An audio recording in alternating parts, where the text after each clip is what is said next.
Free and risky play is about play that pushes limits. Join occupational therapist Connor Brinsmead as he shares how free and risky play paves the way for a lifetime of resilience. Stay tuned. It's time for Key Talks. Welcome back, everybody, to another episode of Key Talks. If it's your first episode, welcome to Key Talks. If it's your second or more, welcome back, and thank you so much for choosing us out of all the other podcasts that are out there in the world, that we're here to occupy you in your ears, wherever you are, in your car, at your PC, filling the air while you're doing something else. Doesn't matter. I'm so glad that you've chosen us today, and we hope we can captivate you with something in this episode like we will hopefully have in every other previous episode up to this point. Totally. Nothing but captivation in every episode. And to introduce ourselves, my name is Deanna Halls, and I'm Key Creative's Communications Director. To my right is my co-host, Paula Audrey Rivero, Chief Operating Officer and a social worker, the social worker of our group. Yes. And then to my left here is Michael Schwake, our Chief Technical Officer. He is the one who has set up all of our mics, all of our cameras, all of our lighting, and is monitoring our levels throughout this conversation to make sure we all sound good. Yes, thank you for monitoring our levels. Yep. Sometimes a little extra commentary here and there. Yeah. And today's guest is actually a previous guest of ours, where he showed us Key RPG, the adaptive tabletop role-playing program we have here at Key Creative. Yeah, that was in season 1. Yes. Episode... I want to say episode 3, because I'm going more by... Instead of season 2 episode this, I'm saying that like episode 6, 7, 8, 9, 10 and beyond is kind of what we're going. Yeah, okay. Anyway, amazing episode. Yeah. If you want to learn more about role-playing games and just hear from two awesome coaches, Connor and Devin, check that out. Yeah, and then Connor is here again today for a topic called free and risky play. Ooh. Yeah, and before I ask any questions to Paula, I was like, we better bring him over to Connor. So Connor, please come out. Don't ask me any questions about free and risky play. We might get into the rated R version. I'm just kidding. No, it's good, wholesome, kids fun. Yeah. This won't be Key After Dark. Rated G. Yeah. Hello, thank you for having me. Yay. We're so glad Connor's to have you back, back. Connor. Yeah. So like in the weeks leading up to recording today, I was like mulling over what that means in my head. So off the top of my head, I thought free and risky play. If I was a kid again, trying to do that, maybe I want to jump a little higher off the swings than like a safer thing and then poof on the sand.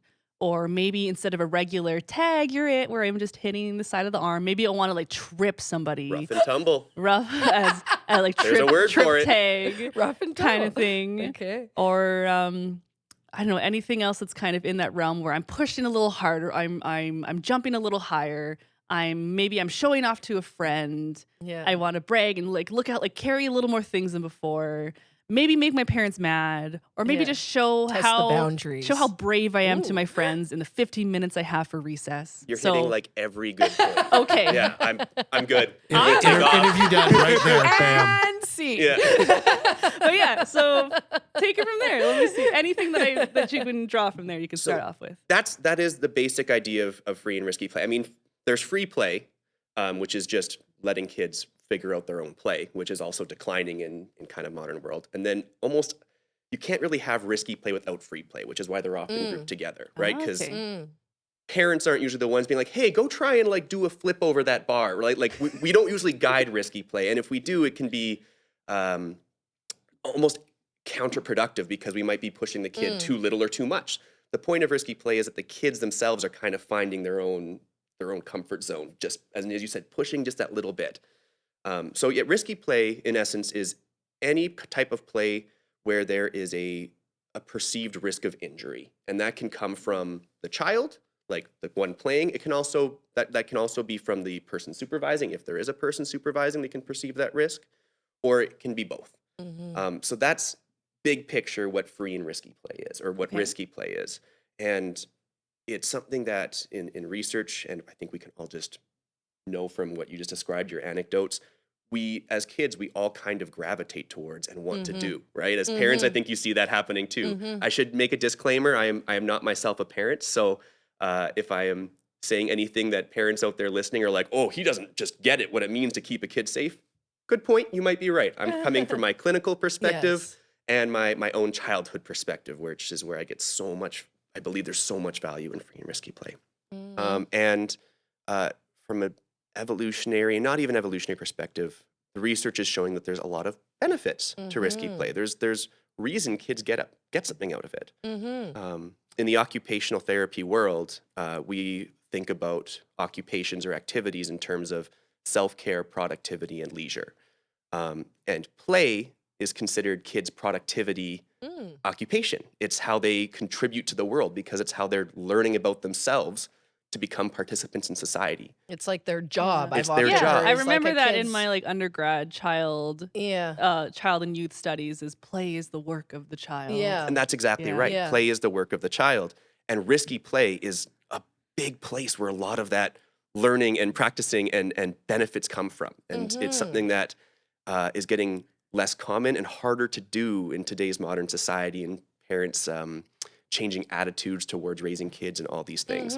So it's so important, but it is harder in today's world, which is why I'm so passionate about it. So I have like a few questions coming in my mind, but like, why is it so important? How do we nurture that? Like, why is it becoming less common? But just like from there, like, so tell us more about why is it so important?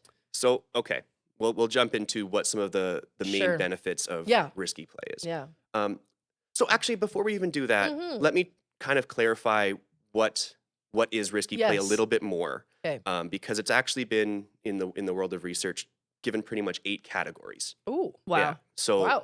yeah, right. Yeah. It's been really broken down. This is an area in the world. This is so an area.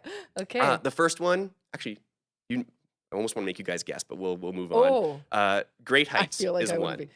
Which one? Great heights. Okay, So that one was already heights, kind of okay. mentioned. That's That was jump off the swings. Yeah. Or different than jumping off the swing. Or jump off Jumping the off the height? swing is impact, which is actually a different Oh, okay. one. All this right, is why there you there's go. But hate. great heights is definitely the swinging really high, or what my absolute favorite activity was as a kid, which was climbing trees. Yes. I climbing broke my wrist climbing trees. Oh, did Good you? risky play. Risky Risky play. play. Yeah. Climbing trees was my entire life as a child. I had Yes. names for all my favorite climbing trees. I would climb until I couldn't climb any higher. I don't care if that was 2 stories or 3 stories. I Yes. would go up. Okay, I have to share. Okay, Okay. so I am like a big promoter of tree climbing. Good. And Love it. yes, I know. And I'm just have to do a shout out to my nephew Jordan, who like I remember watching him climb trees when he was just a little guy, and I thought it was the most amazing thing. And it didn't matter how big or small he was up on that tree.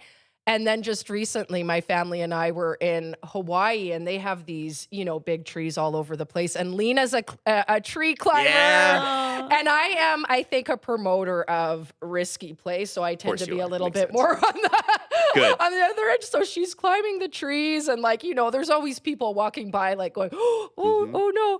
And there was people there who were like, you know what, you shouldn't climb the trees. You're not really supposed to. And I mean, it was part of the rules of the area, but I have to admit, whenever she did it, I kind of turned my head and allowed her to do it. And the thing that I always have taught her is that, you know what, like every step matters. Just every step matters. Make sure you're confident, you feel safe and secure, and go for it. And so I always like That's a promoter. so much of better that. than Beautiful. if That's it's like chef's kiss. Yeah. Chef's kiss. But we'll Thank see. you. We'll find out, Paula, We'll because find out. we'll find out if you feel the same way about all of these Yes, areas. okay, Because when I okay. did my research, as I'll maybe get into later, Great Heights is one that a lot of parents thought that they were like, yeah, I promote that, but there are some other ones coming up. They're like, oh, I maybe don't do that one as much. Yes. So Oh, we'll I'm find out. excited. Okay, so With the this great- one's heights. With the Okay. great heights, does that even Great count like the going off the high like diving board? That where would you're, like, definitely count. That would also be impact, right? be I mean, they impact kind as of tie well? together. Okay. Yeah. Ah, interesting. Okay. Scampering up like steep rocks or like rolling down really steep hills, Mhm. balancing on like logs in a forest. All that would be types of Great Heights play. Great heights. Okay, Yeah. that's definitely one that Yeah. So, connected with. Okay. high speed is another Okay, one. yeah. We can all kind of figure that one out. Going really fast on your bike or your Yeah. skateboard, running down a hill. yeah. things like that. Yeah. We're all pretty familiar with that one. The ski, like, I can't slow down. Yeah. A lot of kids don't care, right? Some kids Yeah. just will go. And Oh my okay, so here's God. another one that might be a little bit less common in your Okay, household, Paula, okay. is play with dangerous tools. I'm actually not. I'm actually a promoter. Good. Paula's my kind of woman. This is great. I feel bad. I do. Like, not in a bad way, but like I let my kids take out the scissors, and there's a drawer, and there's longer ones and shorter ones. And I do have friends who have come over, and they're like, "Should they be playing with the Yeah. scissors?" And I'm like, "Well, they have sort of learned how to play with them, and I've told them things here and there." So, yeah, I do. I mean, I'm obviously not. Well, They're not giving a buzzsaw, but that's not what this is Everyone about. knows None my of Paula's son, children are Braulio. missing any appendages Yeah. or eyes or whatnot. Yeah, Oh my God, I get the Totally meme. Like, not what do you ever. have? A knife. No. My son's also big into weapons. He's a Ninja Turtle Oh, fan, and my yeah. husband's a martial artist. So I think we might hit that one. I as well. want to hang out with your family because I feel like Braulio and me would get along. Yeah. I think you guys would too.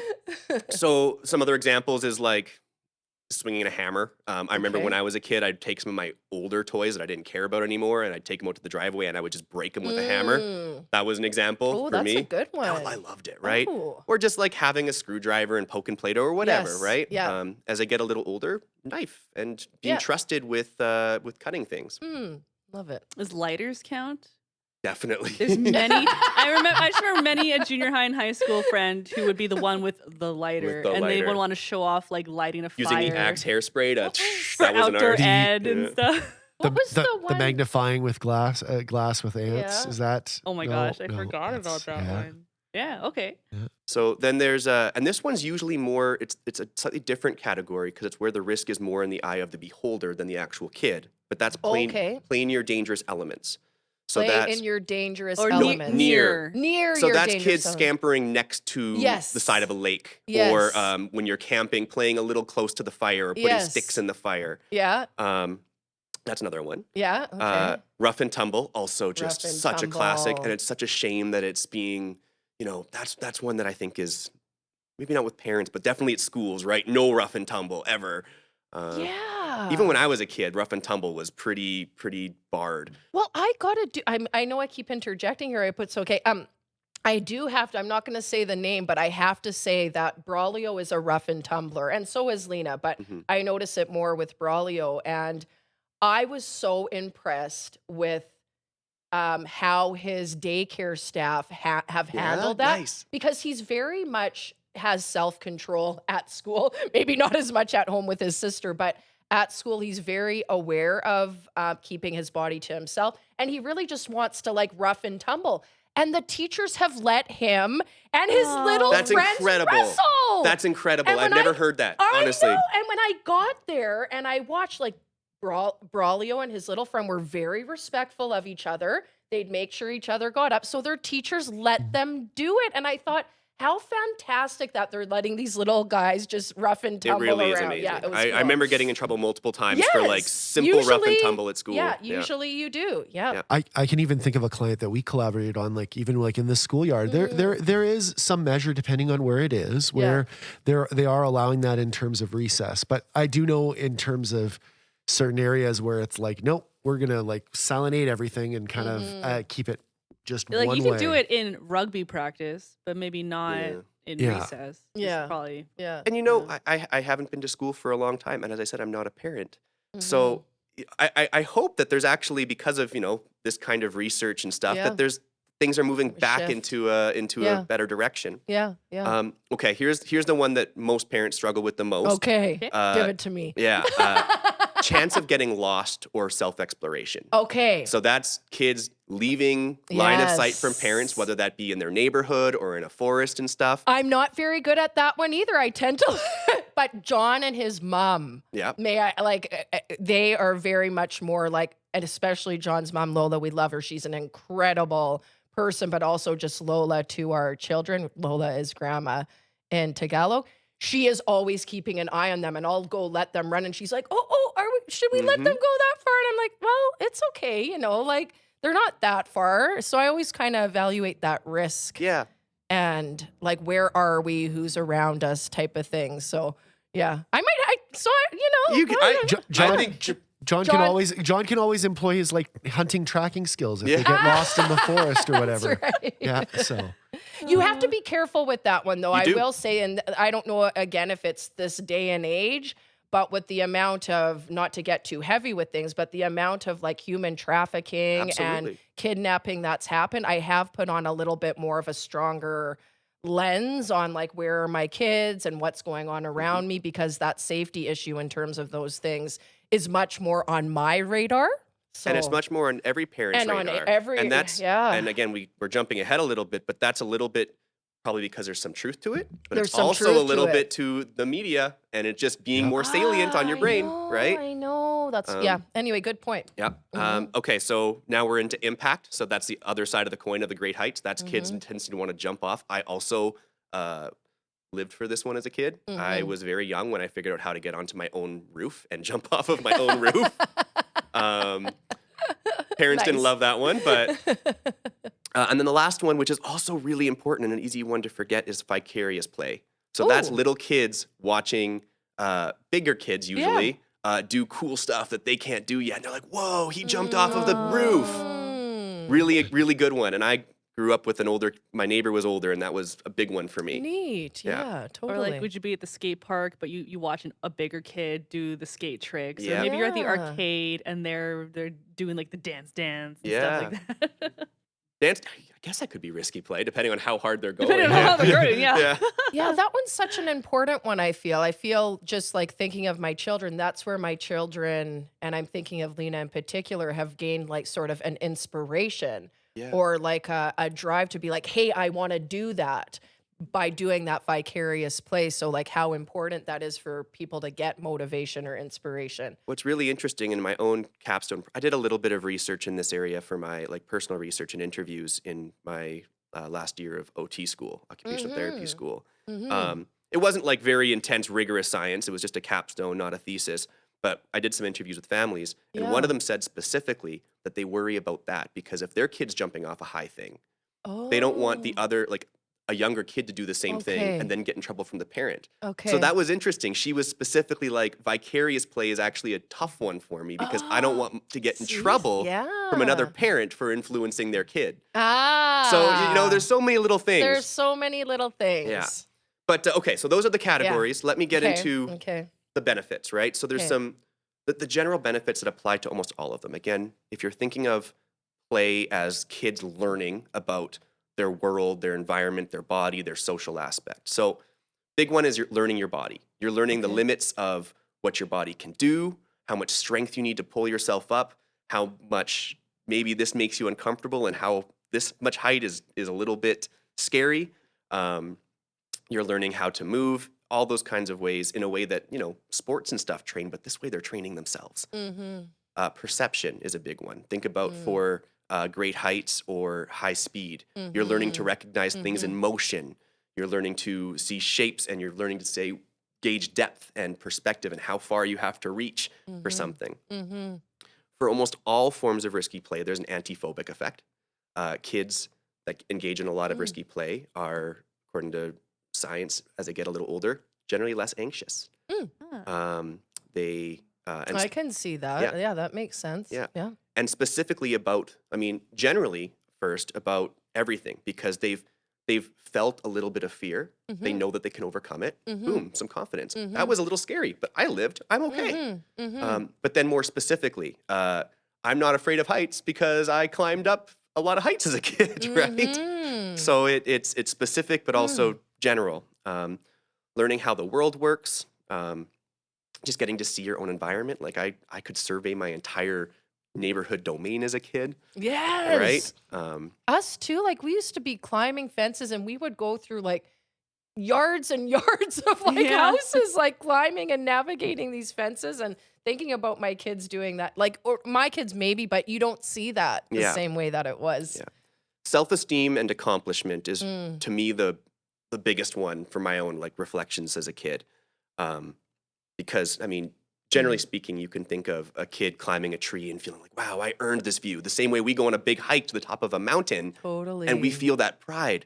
But man, when I think of all the moments I've been proud in my life, I grew up very lucky in an environment that was obscenely conducive to risky play because I had an older neighbor who was 4 years older than me, and despite that age gap, really took me under his wing. We were good friends. Awesome. So, and mom trusted him. So I was Mhm. allowed to do almost everything with him independently. Mhm. I lived by a ravine, so we Mhm. could just go out and adventure into the ravine. Cool. And I remember the first time I was probably in grade 2 or 1, and he would have been in grade 4, 5, and he had a bunch of his friends over, and we went on like an expedition into that ravine. Awesome. And I remember he lined us all up. He like gave us a briefing about how there are coyotes and all these things, right? Like Okay. we had like all of our sticks and really like just I love adventuring it. boys kind of Yes, vibe. yeah. And we went down and we avoided every trail. We went through so many thorn bushes and up steep hills and just way off the beaten track in this ravine. And I remember being home talking to my mom after, just like filled with thorns from thorn bushes, got scrapes and dirt all over my face. And that moment and the moment I got accepted into occupational therapy school are when I think the two most proud moments I've had in my life, Oh. I love Yeah. that. right? And I think that means something, Isn't right? that wild though? Like how much, like I think Like, when that we happens- feel that? Like, Yeah. It's like you become divinely appointed to be the OT you are Yeah. today because of the way that these different experiences weave in. Yeah. but that Yeah. and that experience gave you so much like pride Yeah. and joy. I've never to felt just more be awesome, free. Paula, and I know that's your key word, right? Totally. Um, it's our keyword. It's our keyword, It's yeah. our keyword. So I still feel so much when I think about that day. Oh, And I I went feel into the it ravine for many times you. after, right? Yes. And I felt so brave, and I just think that was a huge moment for me. And I think I wish every kid could have the exact scenario where they have a ravine near their house, an older Yes. kid who could be trusted Yes. to take them in, and a mom who was like, yeah, go for it, Yeah. you know? I have to ask, are you still friends with this person? Is that Yes. Yes? Yes. I mean, I'm not the best at maintaining friendships. To be Okay, fair, sure. he actually like really tried to reinstate a friendship, and he lives downtown, and that's tough for me. So we are still friends in the Yes. vague sense, but it's not like Okay. I see him all the time. Yeah. But shout out to you, Alex. Thank you for Yeah. making my childhood what it Alex. was. Oh my gosh, I love it. yeah. Cool.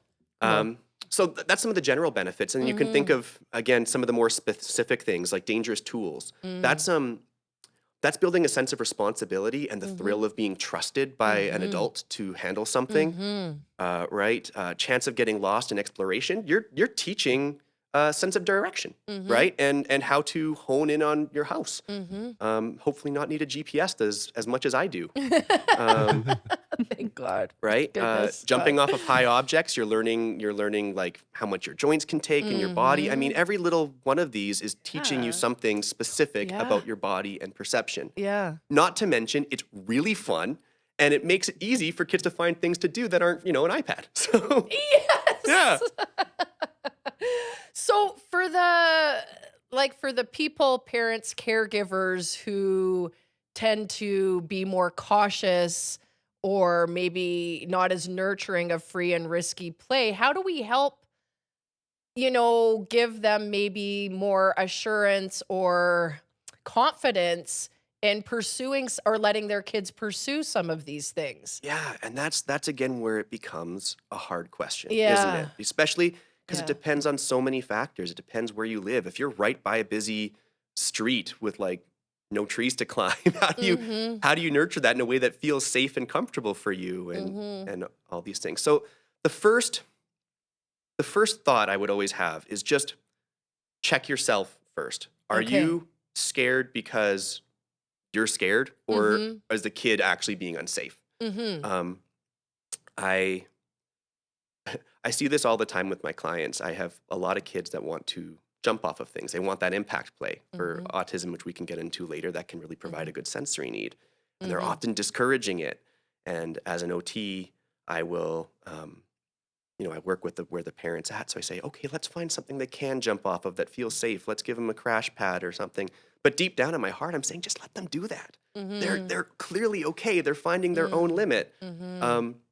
So I encourage if they're doing it safely and if you watch them, if you spend 10 seconds just watching before assuming they're going to get hurt and see that, oh, he's got this, she's got this.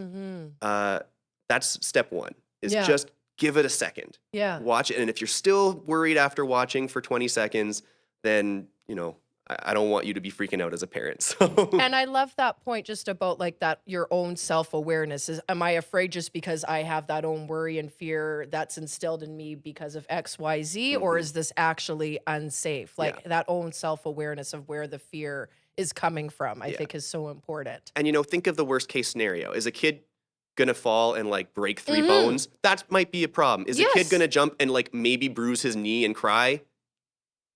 Yeah. I know crying kids isn't fun, but like it's a risk worth taking, And thank you for saying that, Connor. And I think, like I know for me, I think why I've maybe been successful, if we can call it that, is that is always what I'm evaluating. If they fall from here, how hurt will they be? And if it's a bruise or a bump, that's okay. If it's a broken bone or like even to the extreme, like they're going to go to the hospital, maybe not. But that's always my my scale of evaluation. Though I still say let kids climb high on trees. So sometimes you have to even evaluate the more severe risks. Yeah. But that's, again, I'm not a parent. I don't know what it feels like to watch your kid be in that big of a risk. But evaluating the risk of, the outcome that could happen, right? Yeah. So taking that time, that's thing number one, I would say. Thing number two is, and I'm not saying I know how to do this, but as much as you can,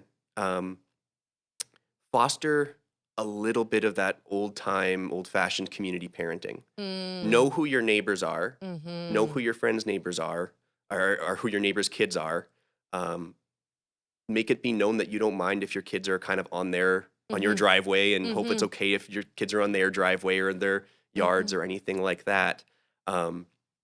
Because when I did my research, which was specifically about parents' attitudes and in risky play right now, one thing that did come up was that when they were kids, all the parents were kind of just sort of watching them all the time in the area, and that's not really the case anymore. In fact, there's judgment often, like teach your kids some respect, get them out of my area, or like, how is your kid allowed to walk alone? It'd be nice if we could have that sort of just everyone kind of looking out for each other and a trusting in your neighbors, so that some of that free part and that getting lost in quotation marks is a bit more possible. It makes me think of that quote, it takes a village to raise a child. I've come back to that so many times in different ways recently, and just over the course of my work, like that it really does take a village. And I think that's the mentality that you sort of speak of when you say that we all contribute to the livelihood and safety and community feel and spirit of our children, right? It's so important. And while you're doing this, advocate for the freedom. I mean, if you feel judged in your neighborhood for letting your kids have a bit more freedom, stick to your guns and say like, no, I want them to be able to walk around. I'm okay with it. Don't let other parents, if they do come down on you a little bit for that, or say like, should we be doing that? Don't let them freak you out. If your instincts are, I think my kid's responsible enough to handle this, and I think they should learn to handle this, stick to your guns. Yeah. So try to foster as much as you can some of that that community. And if you're really lucky, you'll be like me, and maybe a neighbor kid will be a little bit older, and you'll have that kids are safe in groups, especially if they're with an older kid who's trustworthy, like I had. And I was allowed to go anywhere because my parents trusted these older kids to babysit me just enough, right? So that's another big part of it for me, is if you can get that. We need more Alexes. We need more Alexes, and it's tough because honestly, and I still tease them about it. I'm like, not many kids that are 4 years older, not many grade 6ers want to hang out with grade 2ers. I was just that desperate for people to hang out with that lived nearby, and it worked out for me just great. Or as part of that community network, like, I don't know where my home is now, but I think that's like Auntie Susan's house. So maybe I can just go to Auntie Susan's house for a bit. And then Susan can call my mom, and then my mom can pick me up and take me home. Or I'm just like in my head, I'm going through some of our past participants of other programs like Key Climbing, and they're so in the flow, in the moment of going to the top, and they've made it and they push the button, but they're like, oh my God, I'm at the top now. Yeah. And it's like, ah! But it's when still... you actually start, when you let your brain start working and it starts to intimidate you. When, like, I'm thinking of Lena at parkour, when I see her not thinking and just playing freely, she is unstoppable. As soon as she starts to let her mind start thinking, that fear sinks in and it becomes real. And then her thoughts start to become But that's whatever good. she's That's part of it. She's learning. Yeah. I mean, because you should learn to like kick in and clue into maybe I'm going a little bit far here. Maybe I need to rein it in. Yeah. And that's part of it. Yeah. Right? So like That's the unstoppable part is too. good, but the learning about yourself and saying, oh, maybe I went a little bit too far. I'm going to hone it in. Maybe I need to go like chill with mom for a bit or whatever. That's good too. That's part of it. Both are worth celebrating. It's not all running with scissors. Yeah, it's not all running with running with scissors. scissors. Sometimes it's realizing maybe I shouldn't run with scissors, right? You're finding your limits. Okay. There's just That's why risky play. Connor is such a great coach. Win-win. Finds the win-win. Yeah. Okay. Thank you. Where was I? Oh, sorry. I know. No. The benefits. We were talking about the Yeah. benefits. And so we talked about community, and then we went. Or we were talking about what parents can do to foster. Yes, to foster it. Yeah. So, community involvement or trying to keep that community attitude, taking the second to pause and evaluate your own fears. Those are definitely the two biggest ones. Yeah. And then, similar to community is definitely if you can have the kid have nearby friends, ideally who are older, and let those kids be older kids. And that's the main advice I have. I'd like to turn that a little bit to just because of what we do at Key Creative. Most of this research is pretty much just about neurotypical kids or kids. Like, it's not focused as much on disabilities, but I think we can talk about this in terms of disabilities and neurodivergence and how it's relevant. Yes. One big one I think that any adult would be susceptible to is when your kid has neurodivergence or disability, that protective reflex probably gets a bit more intense. I'm thinking of Finding Nemo and Nemo with his little fin and Marlin saying like, you just can't, you think you can do these things, but you can't. And that, I don't think parents are quite as direct on the nose with it with most of their kids, but I think there is a bit more of that little bit of protectiveness and a little bit less ease with just kind of letting the kids find Of their that own encouragement. yeah, Right? finding their own balance. And what's even another factor that reigns into that is for some of our kids with autism, risky play can play a different and especially important role. Like I think I alluded to earlier, sensory needs and that impact play, jumping off of something and feeling that crash. That's an intense sensory feeling that can be really regulating for a kid who just generally doesn't feel as much, right?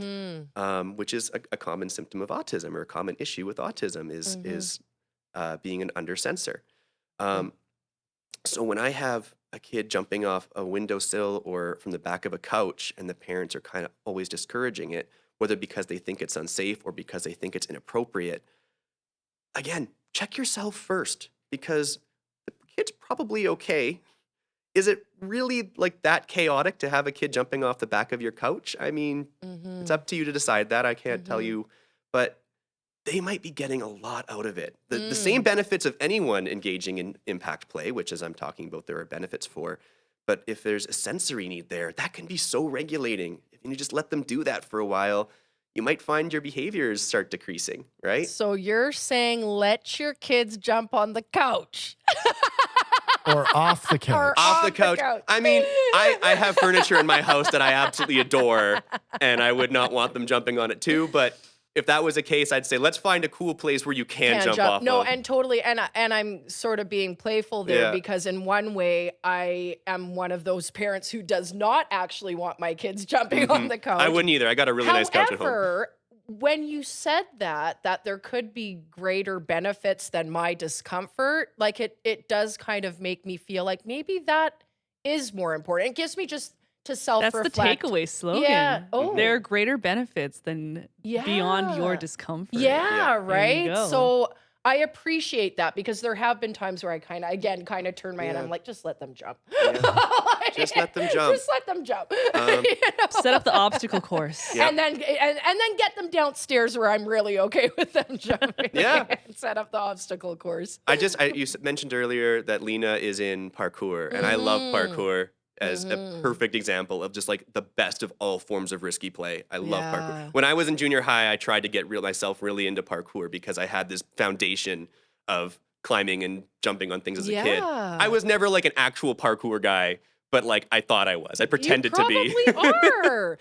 Shout out to Fly Free Movement at 2J and Ling.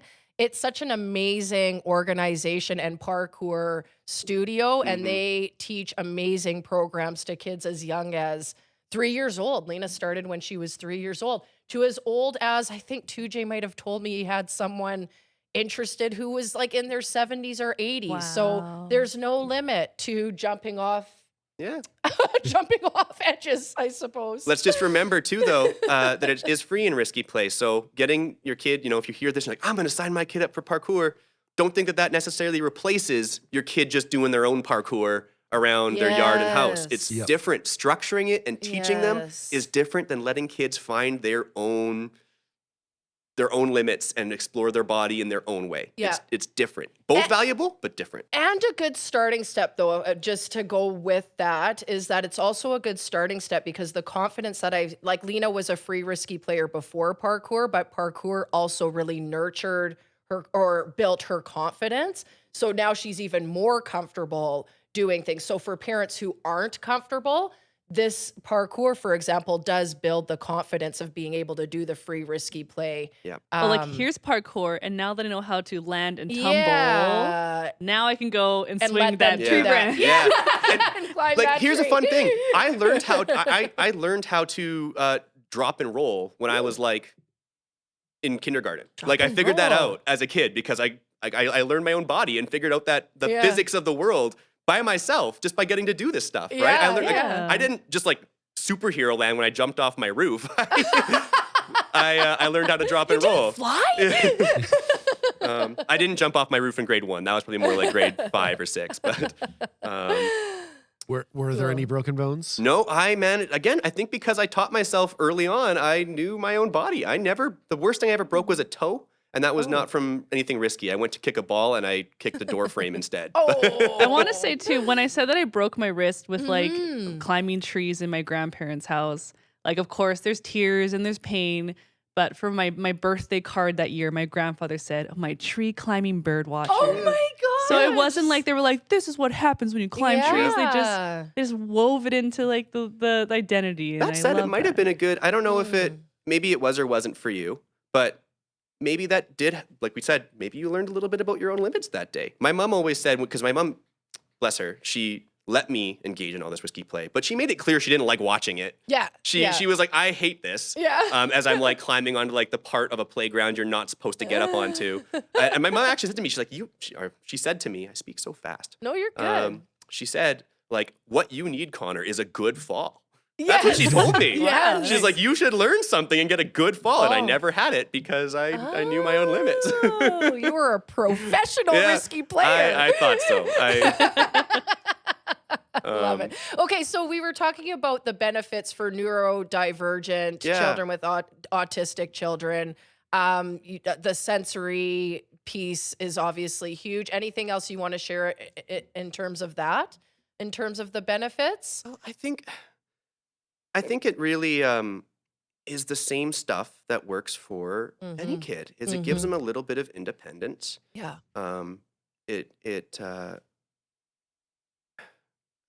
I mean, maybe that's the only one that comes to mind that's like really specific to neurodivergent. Mm-hmm. But I think that neurodivergent and kids with disabilities get all the same benefits Mm-hmm. as any neurotypical kid from this. And they might have to have slightly different boundaries, right? I Yeah. mean, definitely I've known kids with neurodivergence or autism that take it too far. Like they would jump off of a second story thing if you let them, right? And they need to be reined in a little bit. And but with that little bit of mindfulness and again checking yourself and finding where's actually an appropriate boundary, I think all these same benefits are so there. So Awesome. what we could pivot to, if we wanted, is the little bit of research that I did. Yeah, let's Yeah. talk about your research. Yeah. So again, I'm not claiming this is really vigorous science. With our capstone projects in OT school, which are like pretty basic mini theses. Most of them are like research analysis, where you find a bunch of articles and you kind of get a bigger picture of what a thing looks like by crunching the numbers, and whether this intervention actually works or it doesn't by combining all these different papers. I had my supervisor was really cool, and he said, "You don't want to just crunch numbers, do you, Connor?" And I said, "No, I definitely do not want to just crunch numbers." So I got to do some qualitative research and actually go out and conduct some interviews. So I interviewed just 3 families. Again, that's why I'm saying it's not like it's the most rigorous. But it was a semi-structured interview where I kind of just got some ideas about the parents' attitudes and feelings towards risky play and their kids engaging in risky play. And then I transcribed all that data, and I did something called reflexive thematic analysis, which is fancy talk for I looked for patterns. I coded things and I looked for patterns. And once I made those patterns and I refined them into smaller patterns until I found about 4 themes that really came through, and things that were on the minds of all 3 of these parents when I interviewed them and about risky play. So one theme that came through is that the modern norm, at least compared to the old days of Gen X and boomers or whatever, is that there's a high involvement with children's entertainment as the modern norm. A greater As the modern norm. Yeah. Okay. So there's a greater responsibility that parents seem to take To entertain their children. entertain their kids or give them activities or Yes. anything like that. Yes. Yeah.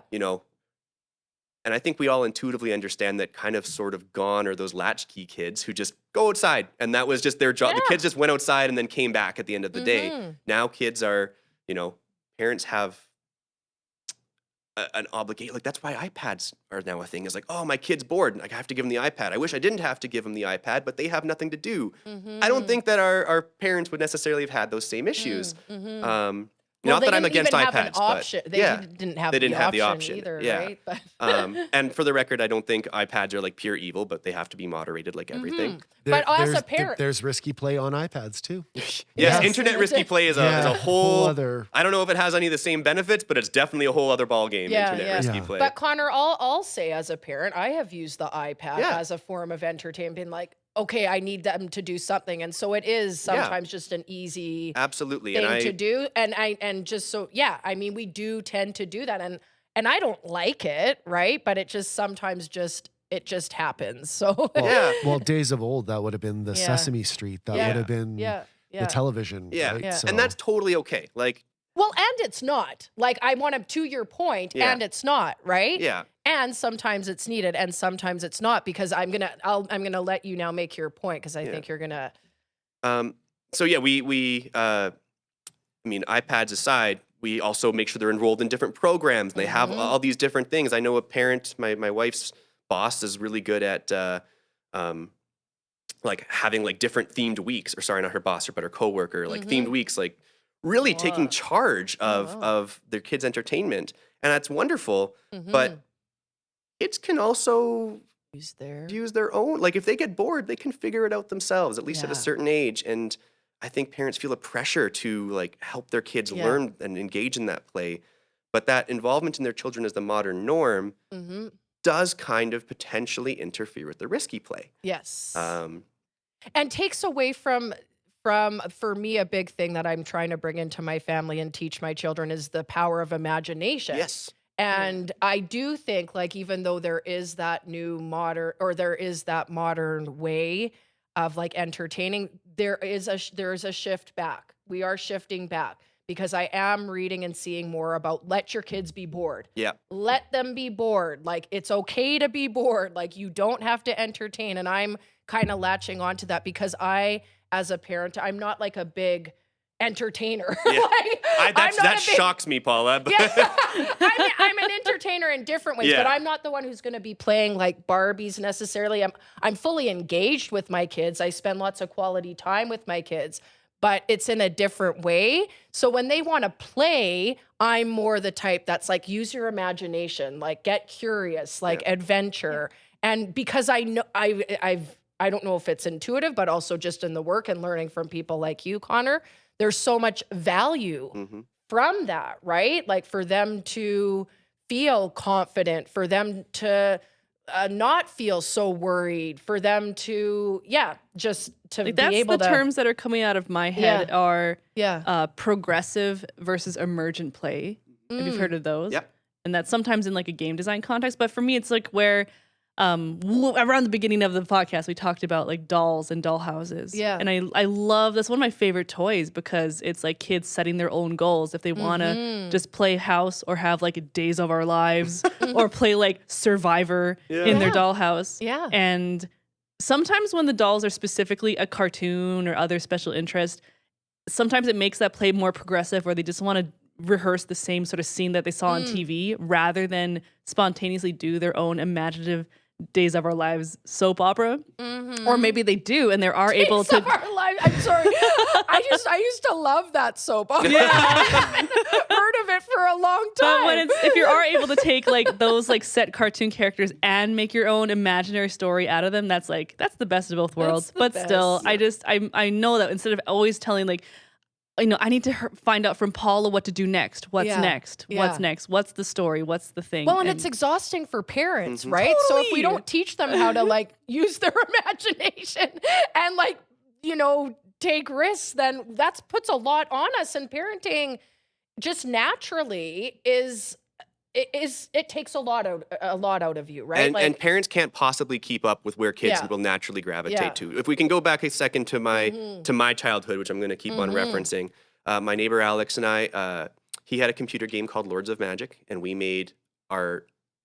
played that game in the real world, where our entire neighborhood was divided into kingdoms. Oh my god. I was the Chaos Alex! Lord. He was the Water Lord. So we had to like research to summon different creatures, and we would like go to like different wars against different parts of the neighborhood, which was all pretend. It was just the two of us. But like OMG. the amount of grandeur and imagination, and it's just a larger scale in terms of where it is, but it's kind of just like having your own little soap opera in a Yeah, dollhouse. But it's the same totally. idea of just like we created so much. Wow. So much. I can think back on it. I remember like describing the pendants our characters had, and can you tell that I am big into tabletop RPGs now, right? Yes. Like, so.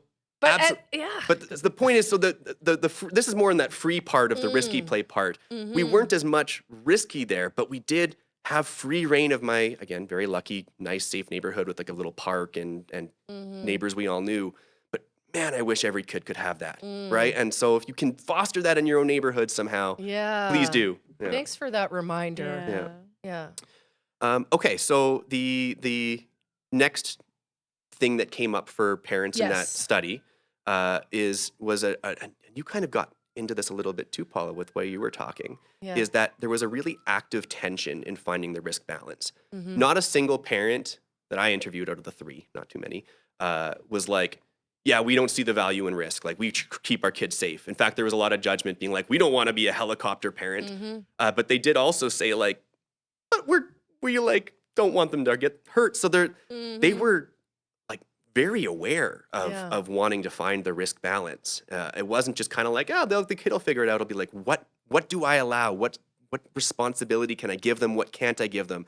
They had different rules for different kids. I can tell that this kid's a little bit more like feels safe walking around. This kid's not, even though they're the same age. They put a lot of thought into it, which I don't know if I think that's a very neutral, if anything, that's probably a good thing in today's world. I think maybe we do need to think about it. Yeah. As long as you're landing somewhere that I hope is more towards the free side Yeah. or to the testing your own limits side instead of the I want to feel safe as a parent. Mm-hmm. Because in this modern complicated world where there is a lot of more cars and there's a lot more salience with human trafficking and all those things, maybe we do have to think about it more. Mm-hmm. By the same token, maybe you can let yourself chill a bit for your own mental health. I don't know. Again, this is where I'm not a parent. I can't speak to how this feels, but I do know that every parent really felt like there was a tension, that they were always evaluating risks versus rewards, as Paula was saying. And they all said that their parents didn't seem to do that from their thoughts. So better or for worse, that came up. I think something like, in terms of evaluating those like risks within that context, in my neighborhood, I was the Alex. Yeah. And thank you. and Thank you for so- your service. Yes, yes. So like, and with my friend Tyler and whatnot, one of the things that like when we would be, like we lived literally like blocks from the river valley, and we'd be going out and adventuring, whether it was the park where the parents could look out to see us in the neighborhood and stuff like that, or we're running all across the boulevard in front of all the houses. But having the thing that I know that Tyler's parents did was have an open dialogue at the end of the day, where definitely there were times where I may have gotten in trouble after the fact for some of the risk that I may have kind of employed in the situation, being like, Mike did that, like in terms of it, but like, creating an open environment for the kids to kind of debrief, and like it was a safe thing. Like it was like, yeah, maybe you should not do that, but at the same time, it wasn't necessarily about penalizing. And then if it was something that was a conversation that maybe needed to be had with me, it got brought up. Yeah. And so I think there are ways to kind of support that idea in a way that really does, bring it kind of full circle in a safe way, where like, you have those discussions. It's the same thing as like when we have people watching television or on tablets. It's like, what did you see? What did you do? Having that conversation, the family dinner, those different things, and being able to bring it home. I think you can still create that framework that does work. I love that you say that story of you were the Alex of your community, and then years later you got your education degree. It's that same little destiny. Yes, yes. Yeah. That reminds me, Mike, and this is a slight tangent or callback, but having that debrief with the kids or anything, you can also brief in the moment. And a small way to do that, and this goes back to like what can parents do that I forgot to mention to foster, is instead of limiting or saying just be careful, right? It's so easy to say be careful. Yes, And this one, I think most people in this line of work will know, but be a little specific. Say, hey, watch where your feet are. Make sure the branches that you're climbing are strong. Keep your feet close to the trunk. I remember learning that rule as a kid, is like, even the thinnest branches could support my weight if my foot was right next to the trunk. So just give them that little advice so that they're learning themselves and learning safety in a way that's not inhibiting them. It's just kind of supporting them, right? I love that. Yeah. Watch your feet. Yeah, that's a Yeah, classic yeah. one. Okay, jumping back, that's super cool that you were the Alex of your neighborhood. Thank you for doing that. Yeah. Okay, so yeah, there was that active tension in finding the risk balance. The next one that came up was, this we've already talked about too, is that heightened awareness of what's happening in the world, intensifying that what if mentality. The what if mentality is just stronger now. From social media, the news is probably the most obvious reason. One example that came up with two of the parents I interviewed was distracted driving, right? They just, that's happening more, and it's just making them trust drivers less. So even on non-busy roads, the parents have a feeling of, I don't want my kid too close to the street. So that's an issue too. And and maybe there's some real truth to that.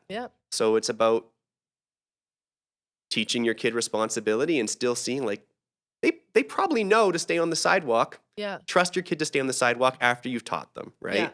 And creating some boundaries, right? So I try to allow the free and risky play, but I have boundaries around it, right? So I'm like, you can like climb and jump and do things in this area. That's perfect. But our limit is the sidewalk, and we don't go on the street. So I think creating clear boundaries, if you need that for comfort for yourself, that's normal. We're human. We're going to maybe need some of that. And then we can foster that free and risky play once we've created some boundaries around that. And still, even then, check yourself as much as you think you need to. I again, very lucky. I had a beautiful cul-de-sac, and one side of the cul-de-sac was a semi-risky road. I was told that road was off limits, but the other, like, the more cul-de-sac-y part around the park was safe, because there weren't, like, drivers came around just to go to their houses, right? And I could easily get off the road. Yeah. So if you have if you're lucky enough to have a non-busy road, let the kid be in that road. Like, just make it clear that this road is special. Like, Yes. you can't go in any road, but this road, like, give the boundary. And if your Yes. kid is at a level where they can understand boundaries, exactly what you said. I remember the day my mom, it was after I learned how to ride my two-wheel bike. So my mom actually went outside with me, and she very clearly outlined where I was allowed to go. And that, for me, became gospel because it was more room than I needed. It was plenty. Yes.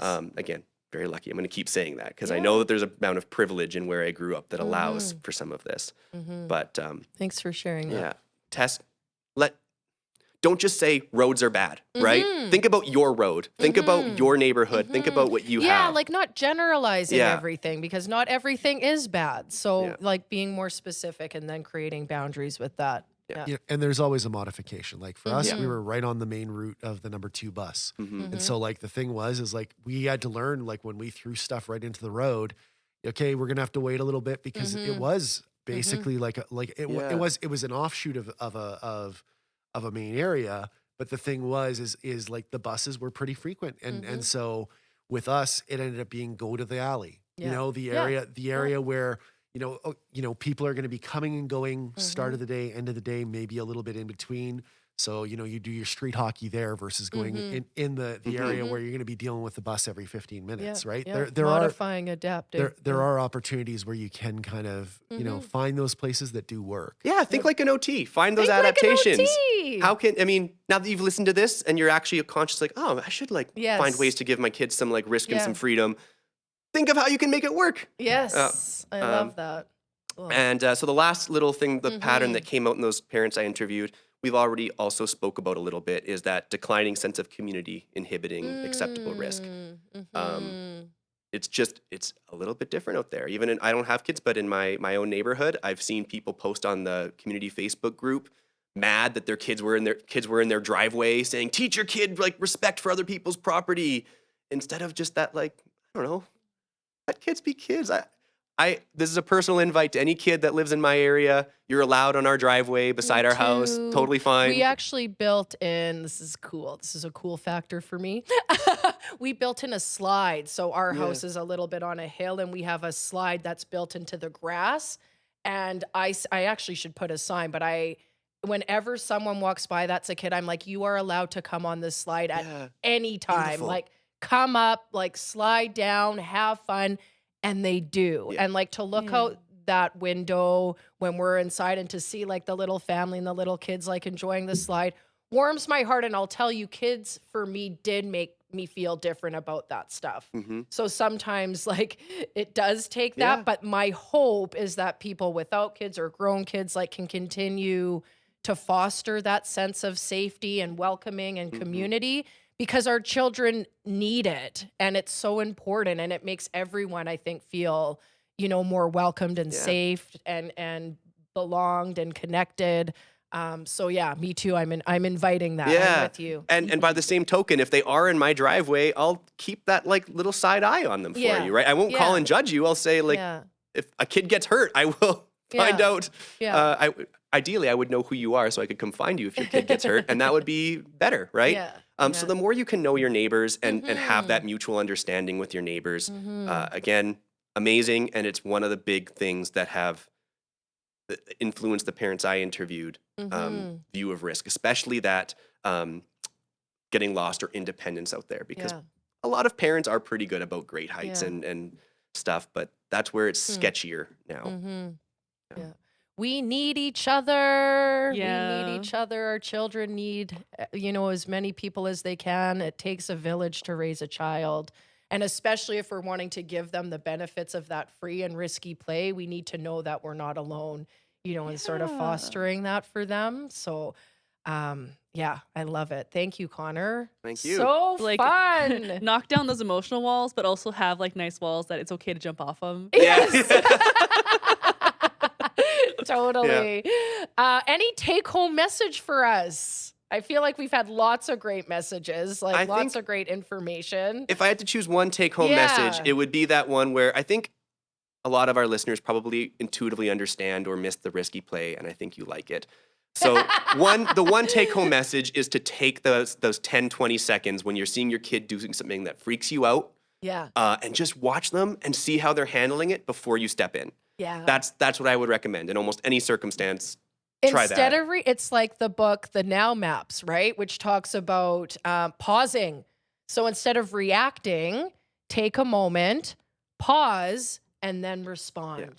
So We don't have don't be like slow down. Like Yeah. don't Yeah, just just say that. Like pause actually first. look at it. Yeah, evaluate how you're feeling, and then respond. And then at the same time, evaluate how you're feeling and judge that, because yeah. I know that it might not look cool to have a kid jumping off of your couch. It just feels like chaos in your home. But really, is it a problem? Decide that. So, Yeah. Yeah. Awesome. Yeah, so thank you so much, Connor. Thank you. That was a fantastic. It was fun conversation. That was a fun conversation. It's a cool topic. Yeah, Everyone it gets to talk about sure risk is. and I feel like I'm still like a little bit of my own childhood right now. Yeah, Maybe you are I- too. I Just like all am. these Yeah, I'm amazing thinking of all times the that we had. I'm different like, things man, and- this Yeah. shaped me more than I knew. Mhm. Right. And thank goodness for siblings and cousins and neighbors. And Yeah. yeah. Ooh, cousins. That's a community. great source of like older kids. If you don't have an Cousin. Alex in your neighborhood, you might have a cousin in your neighborhood or nearby that you can rely on. So yeah, my take-home message: find an Alex Find an and Alex. live in a cul-de-sac. Over a ravine. Just basically, yeah. But okay, wait, one more message before we go on. You know, again, not very many people live right over a ravine that I did, but take your kid to a forest or a park Yeah. and let them explore in the Yeah, trees. yeah. I remember I used to go to Horlack and I used to just wander through the trees and it felt like I was in a giant forest. Totally. That's great. That's fantastic. That can scratch the same itch. So Yeah. Edmonton has the beautiful river valley Yeah. for sure. Yeah. So, all right, Let's whoosh it out now. let's whoosh it out. Thank you We're again. doubling up. All All right, I'll double up and everyone's in. 1, 2, 3. Whoosh. Sign up for Key RPG. Key Talks is a project of Key Creative. Our co-hosts are Paula Audrey Rivero and Deanna Halls. Our production team is Michael Schwake, Jessa Dupuis, and Deanna Halls. Music by John Rivero. To reach out to us or access services for you or your family, visit keycreative.com. That's QICreative.com and fill out our online intake form. Thanks for listening. We'll catch you next time.